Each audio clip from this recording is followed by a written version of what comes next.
Ini ada lembar kontrol proses permohonan pembiayaan. Artinya dari awal. BPRS ini kan masih udah penyidikan ini. Berarti ada berapa orang internal BPRS yang diperiksa? Sampai dengan saat ini baru 2, Pak. Berdasarkan hasil BPKP 50 miliar.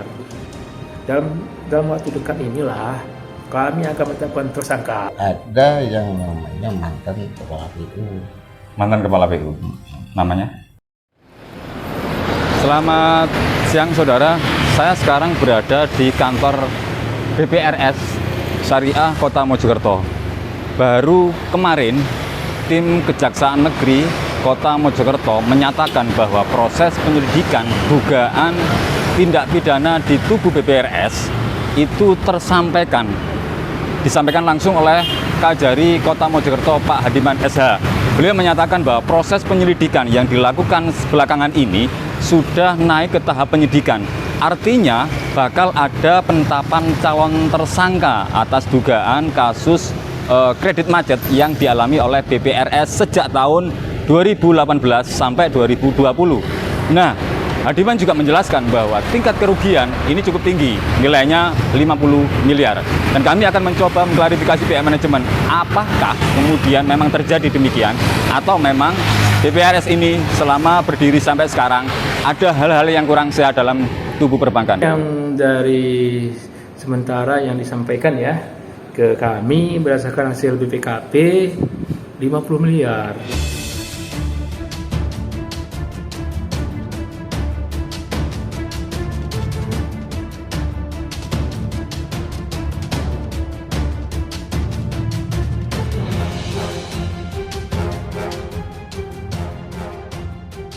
Siang Pak. Siap. Pak Riris dari Japos Radar Mojokerto. Siap. Ya, saya bersama Pak Rofik ya. Siap. Sebagai satuan unit kerja atau istilahnya apa? Satuan Kerja Audit Intern.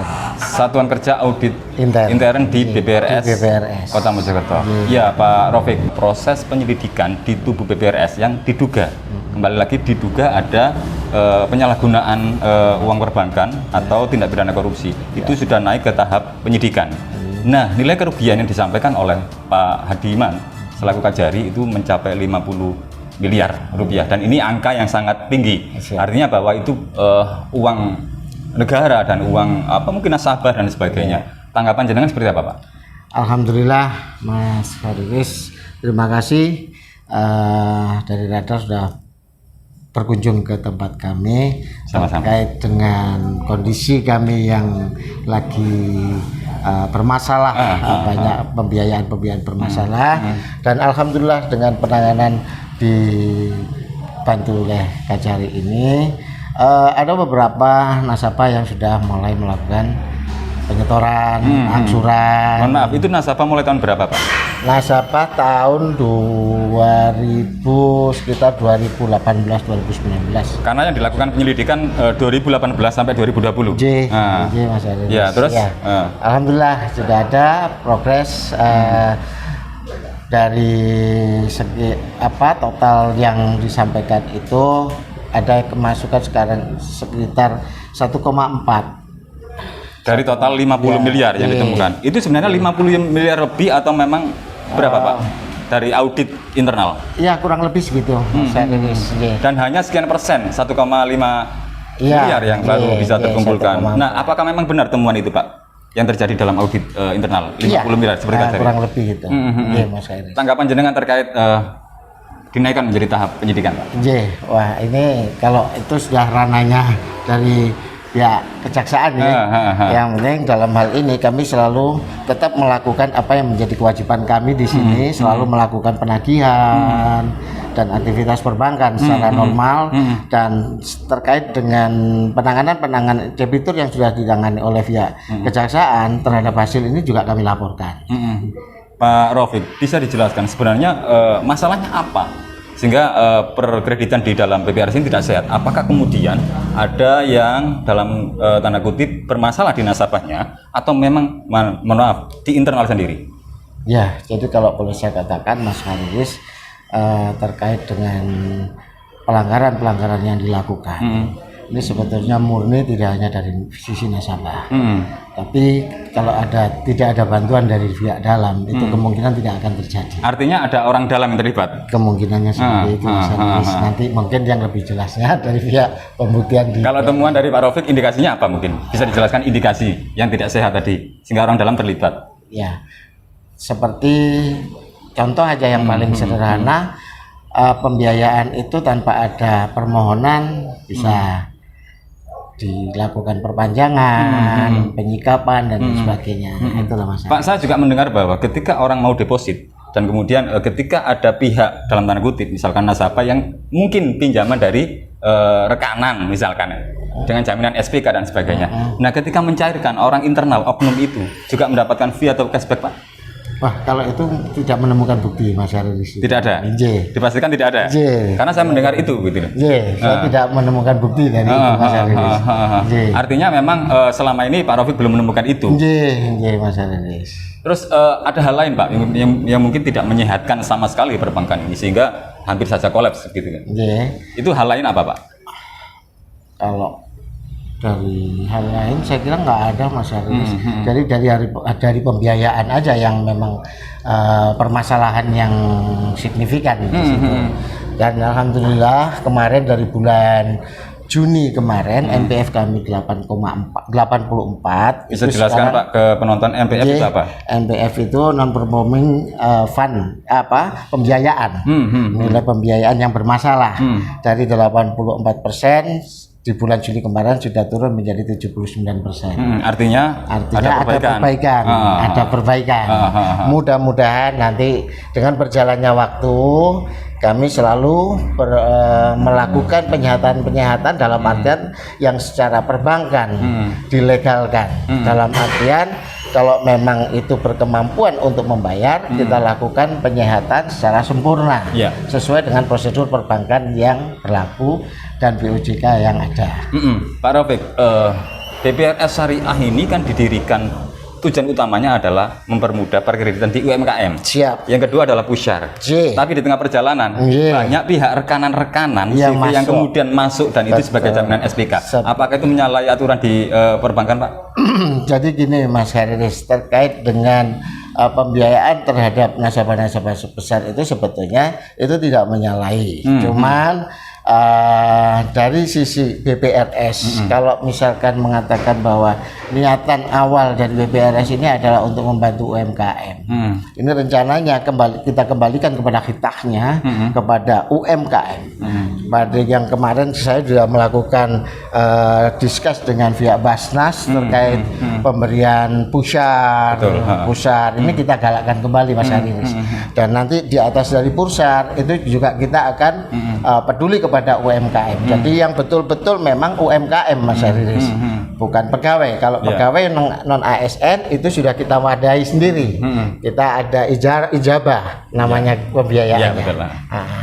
Artinya diperbolehkan ketika pinjam ke rekanan pinjam diperbolehkan. Cuman dalam tanda kutip ada cara-cara yang tidak baik. Betul, Mas. Melibatkan orang dalam. Nah, Pak, dari 50 miliar lebih itu berapa nasabah yang kemudian mengalami perkreditan macet atau pencairannya bermasalah? Kurang lebih sekitar sekitar 12 orang lah. 12 orang. Informasinya ketika satu orang di belakangnya juga ada sekitar 20 orang. Itu benar, Pak? Dengan agunan satu agunan. Kalau itu, Mas Haris, jadi gini, satu orang itu mungkin membawa kalau 10-20 nggak sampai, Mas Haris ya. Jadi istilahnya debitur grup lah ya di sini itu mungkin 3-4, 3 nama 4 nama gitu, dan agunannya menjadi pari pasu dan sebagainya. Gitu. BPRS ini kan masih udah penyidikan ini. Januari kemarin ya. Januari kemarin 2022 seperti itu begitu kan sebenarnya. Sudah ada penetapan tersangka berarti. Tinggal menetapkan siapa yang akan tersangka yang ada kaitan dengan ini gitu kan. Untuk menetapkan tersangka ini misalnya si A misalnya ini kan harus ada dulu saksi yang mengetahui ini dulu apa perbuatannya nih, ini dulu apa kewenangannya, ini apa dulu peminjamannya, apa jaminan, ini apa ditelusuri oleh tim ini.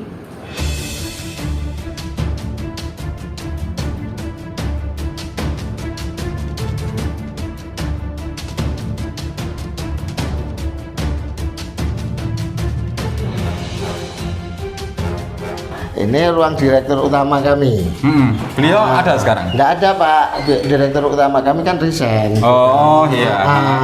Nah ini juga sekali. Oh, ini ada teman dari siapa Pak? Dari mana Pak? Ini dari Magang. Magang. Nggih, Oh, iya. saya ada di Magang. Okay. Nah ini kami mempersiapkan besok tanggal 18 ini ada acara kerjasama dengan Basnas dengan apa ini Pak? Pemberian souvenir, kepada anak yatim. Jadi ketika meskipun BPRS bermasalah, tapi juga tetap Alhamdulillah kami masih ini yang digunakan bukan uang bermasalah toh Pak?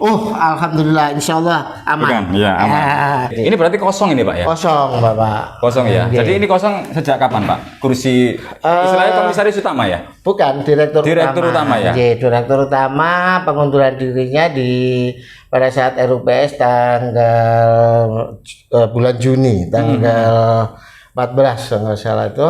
Nah, itu ada pengunduran diri dari direktur utama kami, kemudian disetujui oleh PSP. Ya Pak Rafiq, kami juga mendengar bahwa proses pemeriksaan juga melibatkan banyak saksi begitu di pemeriksaan. Apakah internal juga ada yang diperiksa? Iya, ini ada berapa orang Pak? Ini sampai dengan saat ini jadi karena yang dipanggil ini baru satu-satu Pak, Pak Haris. Kemarin itu ada satu karyawan, sekarang ganti baru beda karyawan lagi di bagian admin. Sekarang lagi proses diminta keterangan di kejaksaan. Dan apakah juga diantaranya ada oknum-oknum yang mungkin terlibat saat proses pencairan dulunya yang tidak sehat itu? Ya, bagian administrasi di bagian administrasi ini kan pembawa berkas dan penyimpanan dokumen dan sebagainya Pak Haris. Makanya ini yang dipanggil oleh Pak Purnomo. Untuk diminta keterangan. Berarti ada berapa orang internal BPRS yang diperiksa? Sampai dengan saat ini baru 2 Pak. Baru 2 ya? Sebagai administrasi dan yang satunya legal, adalah sebagai legal. Pak, setiap tahun kan Pemkot Mojokerto memberikan suntikan dana penyertaan modal. Apakah sampai sekarang juga berjalan Pak? Ini yang sebetulnya kan sampai dengan yang ditetapkan di dalam perda itu kan 31 miliar Pak Haris ya. Dan sampai dengan saat ini perhitungannya 25 miliar kurang 6,4. Yang 6,4 yang sekarang lagi ada kajian investasi untuk menentukan layak tidaknya kami diberikan untuk 6,4-nya. Artinya juga perlu diketahui rencana bisnis dari perbankan itu ya. Istilahnya apa? Renbis. Renbis. Itu sudah disampaikan ke Pemkot ya. Sampun, cuman masalahnya belum cair sampai sekarang ya. Kita jalan di ruang yang monggo. Ya kalau kita lihat dari ini ya, apa namanya itu peminjam ini ya, berapa pembiayaan itu. Pembiayaan ini ada terbagi 4 ya kan. 4 pembiayaan ini, satu pembiayaan nilai kerugian itu adalah 4 miliar. Ada macam-macam lah sesuai yang tadi sampaikan. Nah, terus satu pembiayaan juga saksinya itu mungkin sampai 40 ya. 40 orang ini saksinya. Saksinya ini karena ada kaitan tadi. Misalnya ada sertifikat si A menyerahkan kepada pembiayaan si orang satu oknum ini. Udah ada ini dipinjam lagi, lagi ini. Jadi anggunannya itu rangkaian itu adalah sebagian fiktif lah.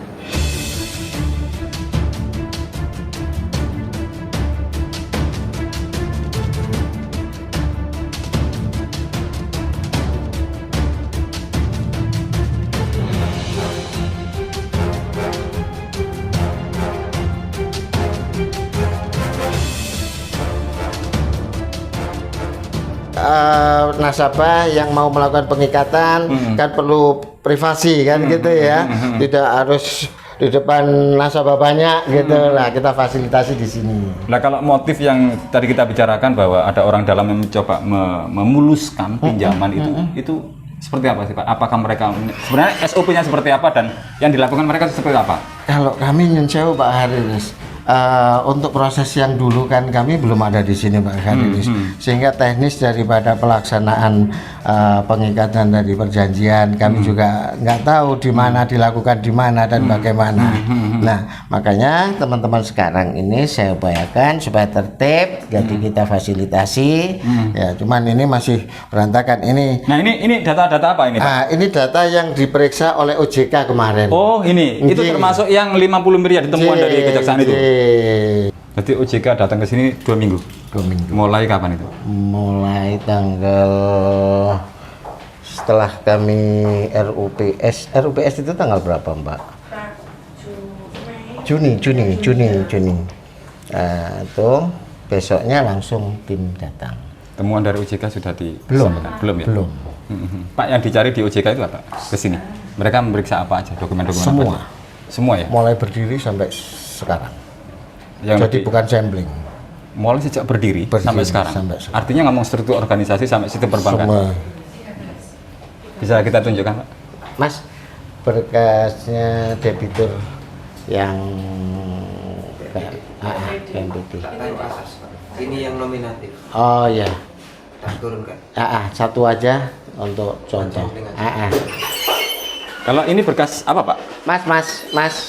Ini berkas apa, Mas? Nominatif aja, Pak. Nominatif sama akuntansi aja. Oh, ini bisa ditunjukkan nggak apa, Pak? Mas, Sambil coba.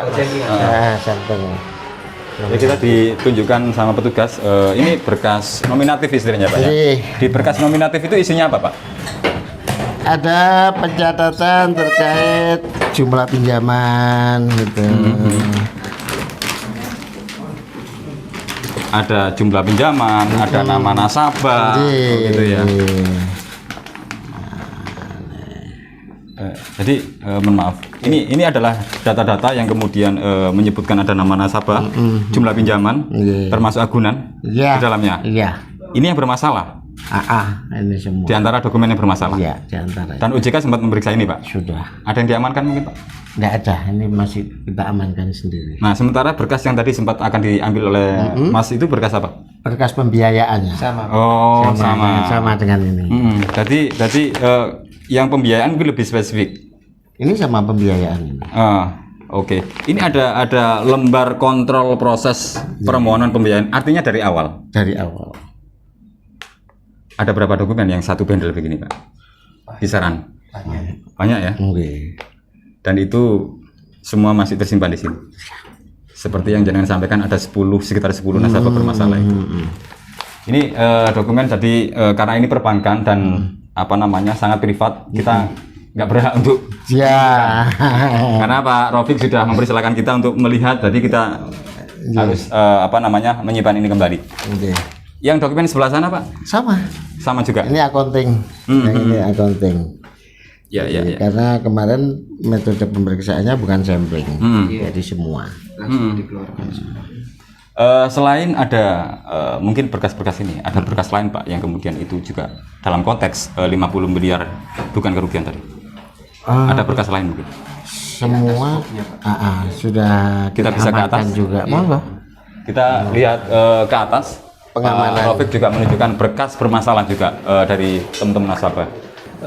PPRS ini kan ada rangkaiannya ya, banyak ya. Jadi saksinya aja mungkin sudah ada 60 lebih ya, 60-an. Karena indikasinya memang ini adalah besar kerugiannya.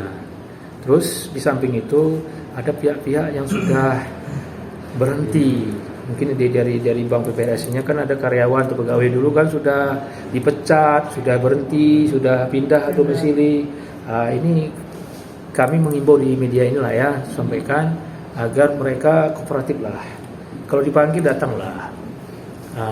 Intinya ya membantu tugas penyidik selama ini ya, sampaikan pada saat itu jabat Anda apa, terus bagaimana, kan itu mekanisme bagaimana, itu yang kita inginkan. Tapi belakangan sementara ini ada beberapa yang memang sudah dipanggil tidak hadir ya, tapi ada sebagian kooperatif.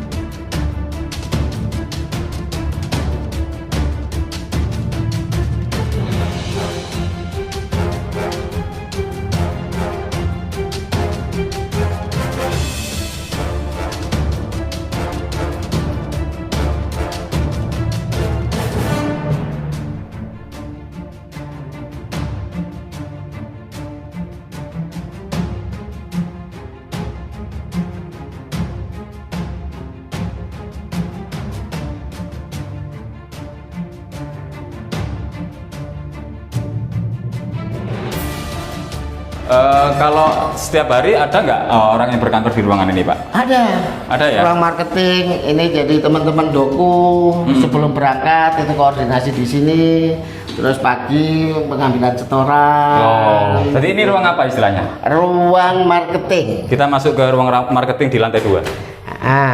Ini musola. Oh. Musola Aris. Ini ruang marketing. Dan ini masih banyak berkas-berkas, Pak? Iya, ini berkas yang aktif ya Mas ya. Nah, yang aktif. Ada Al-Quran karena DPR Syariah. Diwajibkan membaca Al-Quran mungkin setiap hari? Ya, kami biasakan seperti itu. Kita gantungkan pada Yang Maha Kuasa. Ya. Karena pertolongan itu datangnya dari Allah. Ya, sekali lagi bahwa Pak Rafiq keberadaannya masih baru berapa? 1 tahun. Baru 1 tahun dan mungkin dalam tanda kutip membersihkan tikus-tikus yang ada di dalam BPRS. Begitu, Pak? Allah begitu. Dulunya berarti kalau saya mendengar ada dari Bang Jatim ya? Betul. Saya sudah purna tahun 2020. Hah? Kemudian saya diminta bantuan komisaris utama untuk membantu di sini ya, kami siap. Bisa ditunjukkan, Pak? Nah, ini berkas-berkas. Yang terkait 50. Oh, terkait 50M. Kalau yang tadi bedanya apa sama berkas yang tadi? Itu nominatif. Oh, nominatif. Yang diperiksa OJK aja. Nah, ini bisa dijelaskan, Pak, angka-angka ini. Ini termasuk total pinjaman atau seperti apa? Ada nilai 470 juta, ada 415 juta dan sebagainya. Ini angka apa, Pak? Hitungan marketing aja. Hitungan marketing. Iya. Kadang-kadang kalau melayani mungkin dihitung dulu begitu. Yeah. Oret-oretan bahasanya kalau orang Jawa. Harusnya kan per map gini aja. Dan ini ada sekitar berapa, Mas? Puluhan? 20-an? Sekitar 20. 20. Dan itu berkas 10 orang yang bermasalah tadi, Pak. Dan ini masih disimpan. Masih kami amankan. Dan ini ada logo BPRS. Coba logonya juga akan berganti mungkin, Pak. Iya, sudah kita ganti. Dan ini baru logonya akan diganti oleh Pak Rafiq. Filosofinya mungkin ini logo lama, ini logo lama. Ini logo lama. Kenapa harus diganti, Pak? Kami ingin menunjukkan bahwa di BPRS ini sudah ada perubahan. Dari manajemen. Nah, makanya di logo itu ada bulatan kuning yang menunjukkan adalah sinar matahari. Di logo yang baru? Iya, di logo yang baru. Tapi belum dirilis. Sudah rilis? Sudah persetujuan dari OJK sudah.